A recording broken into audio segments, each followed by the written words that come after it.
हम लोग पैसा सेव इसलिए करते हैं ताकि जब हमें उस पैसे की ज़रूरत हो तो हम उस पैसे को इजीली यूज़ कर सकें अपनी ज़रूरत को पूरा करने के लिए। अब देखिए, एक होती है ज़रूरत और दूसरी तरफ होते हैं हमारे एक्स्ट्रा खर्चे। ज़रूरत मतलब आपकी बेसिक नीड्स जो आपको फुलफ़िल करनी ही होंगी और आपका पैसा आपके बेसिक नीड्स में खर्च होगा ही होगा। एग्जाम्पल के लिए रोटी, कपड़ा, मकान, बिल, टैक्सेस, ईएमआईज़ ये आपके बेसिक नीड्स हैं जो आपको पूरी करनी ही होंगी। और दूसरी तरफ है आपके वांट्स मतलब आपकी चाहते, जैसे ट्रैवलिंग करना, वेकेशन पर जाना, फैमिली के साथ टाइम स्पेंड करना। ये सब आपकी चाहते हैं जो आपको मेंटल पीस देती है और इन सब में भी आपका काफ़ी पैसा खर्च होता है। पर आप इन सभी वांट्स को एक टाइम के लिए स्किप कर सकते हो और आपकी जो बेसिक नीड्स हैं वो आपको पूरी करनी ही होंगी। आपकी बेसिक नीड्स और आपके वांट्स में जो पैसा खर्च होता है वो होता है आपकी सेविंग्स का पैसा जो आप मंथली सेव करते हो अपने बैंक अकाउंट में।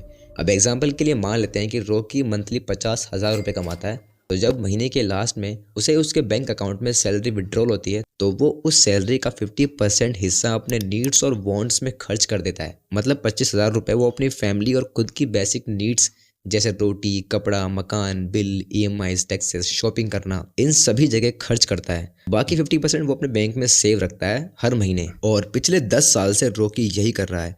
अपनी कमाई का 50% नीड्स और वांट्स में खर्च करता है, बाकी पैसे बैंक में सेव रखता है। अब जो बाकी 50% पैसा उसने बैंक में सेव रखा है, एक्चुअल में उस पैसे की वैल्यू हर साल कम हो रही है क्योंकि हर साल इन्फ्लेशन उससे ज़्यादा हो रहा है। यानी महंगाई दर आपके उस सेव किए गए पैसे से कहीं ज़्यादा हो रही है जो आपने बैंक में सेव रखा है। अब अगर एग्जाम्पल के लिए रॉकी आज से 10 साल पहले कोई चीज़ 100 रुपये की खरीदता तो उसे वही चीज़ आज 10 साल बाद 125 या 130 रुपये की खरीदनी पड़ेगी। मतलब उसके सेव किए गए पैसे से ज़्यादा तो इन्फ्लेशन हो रहा है और उस सेव किए गए पैसे की परचेजिंग पावर कम हो रही है। अब देखिए, सेविंग्स करना कोई गलत बात नहीं है, बस आपको ये समझना होगा कि आप सेविंग्स क्यों कर रहे हैं। अब जैसे आप एक इमरजेंसी फंड बना सकते हैं जिसमें आपके 6 महीने के सर्वाइवल के लिए पैसे सेव रखे हों। बाकी पैसे आप इन्वेस्ट कर सकते हैं अपने सेल्फ एनालिसिस से। अब इससे होगा ये कि एक तरफ जहां आपका पैसा बैंक में इन्फ्लेशन के चलते जीरो हो रहा था, वहीं आपका पैसा अब इन्वेस्टमेंट के डिसीजन से कंपाउंड होगा। इंडिया में ज्यादातर लोग अपना पैसा बैंक्स में सेव रखते हैं। उनमें से कुछ लोग बैंक एफडीज करते हैं और वो ऐसा इसलिए करते हैं ताकि उनका पैसा थोड़ा बहुत ग्रो होता रहे। और वहीं कुछ लोग ऐसे भी हैं जो अपनी कमाई का ज्यादातर हिस्सा इन्वेस्ट करते हैं किसी स्टॉक या बॉन्ड या किसी फंड में। पर आज हम इस वीडियो में उस 50% अमाउंट के बारे में बात करेंगे जो रॉकी ने अपने बैंक में सेव रखे थे और वो अमाउंट उसकी कमाई का 50% था और उस पैसे की वैल्यू हर साल कम हो रही थी क्योंकि रॉकी ने उस बाकी 50% अमाउंट को ठीक से मैनेज नहीं किया था। अब देखिए, पैसा कमाना और उस कमाए हुए पैसे को ठीक से मैनेज करना ये दो अलग अलग फैक्टर्स हैं।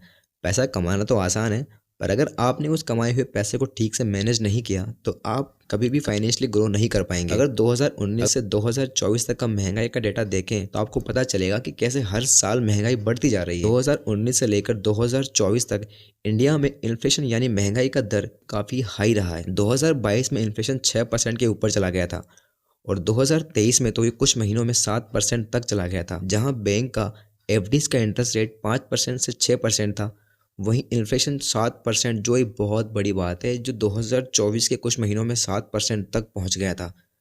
2019 में महंगाई दर 4% थी, 2020 में 6% थी और उस टाइम पेंडेमिक रिलेटेड डिस्क्रिप्शन थे, इसलिए ये महंगाई 6% तक पहुंच गई थी।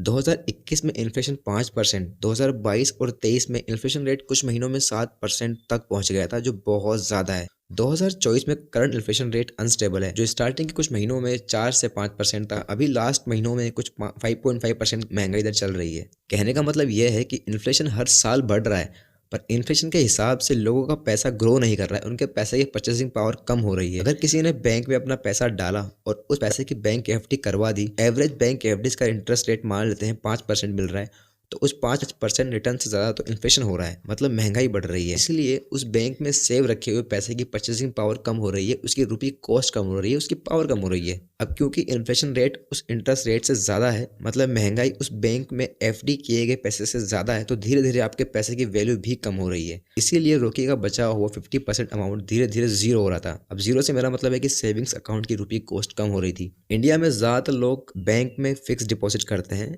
एक फिक्स टाइम पीरियड के लिए। 2019 से 2020 का एफडीज का average interest rate around 5 to 6% था, जो इन्फ्लेशन को बीट नहीं कर सकता। 2021 में एफडीज का इंटरेस्ट रेट 4 से 5% था।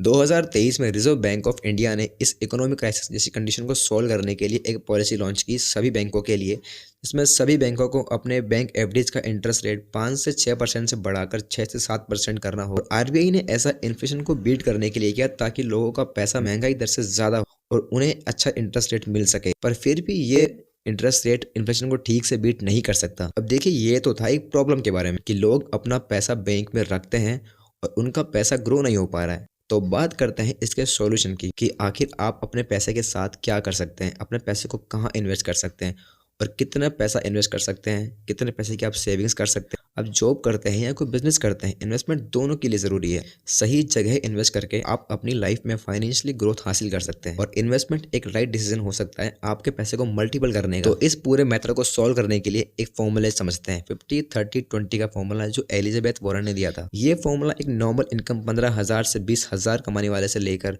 लाखों कमाने वाले के लिए भी फॉर्मूला सेम वर्क करेगा। इस फॉर्मूले के अकॉर्डिंग आपको अपनी कमाई का 50% अपने बेसिक नीड्स में खर्च करना चाहिए, जैसे आपका डेली खाना पीना, मंथली बिल्स, EMIs, टैक्सेस। ये ऐसी जगह है जहां आप अपनी कमाई का 50% हिस्सा खर्च कर सकते हो और कोशिश करें कि इससे ज़्यादा खर्च ना हो, क्योंकि आपको ये फॉर्मूला फॉलो करना है कुछ लंबे टाइम के लिए। 50-30-20 का फॉर्मूला। फिर आता है 30% अमाउंट, जो आपकी कमाई का 30% हिस्सा होता है, जिसे आप अपने वॉन्ट्स में खर्च कर सकते हैं, जैसे कि आप शॉपिंग करना चाहते हैं, आप हॉलिडेज एंजॉय करना चाहते हैं, और ये लगभग आपकी कमाई का 30% हो सकता है। और इसमें भी कोशिश करें कि 30% से ज़्यादा ही पैसा खर्च आपका ना हो। और फिर आता है आपका बचा हुआ 20% अमाउंट, और यही 20% अमाउंट आपको फाइनेंशियली ग्रो करने में हेल्प करता है। आपको उस 20% अमाउंट को इन्वेस्ट करना चाहिए किसी स्टॉक में, बॉन्ड्स में या किसी फंड्स में।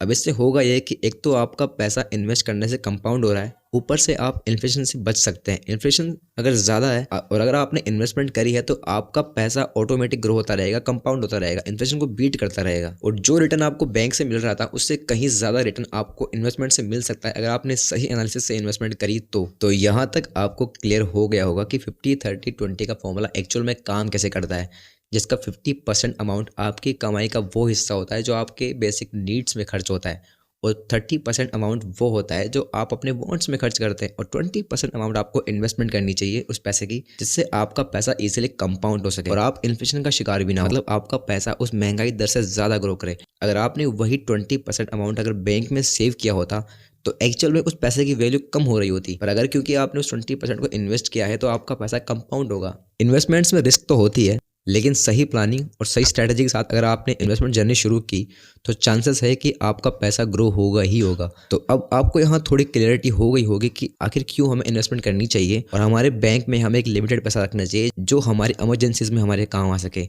उससे ज़्यादा पैसा हमें नहीं रखना चाहिए, क्योंकि वो इन्फ्लेशन को ठीक से बीट नहीं कर पा रहा है, वो जीरो हो रहा है, उसकी वैल्यू जीरो हो रही है। अगर आपको ये वीडियो पसंद आती है तो चैनल को सब्सक्राइब जरूर कर ले। Thanks for watching.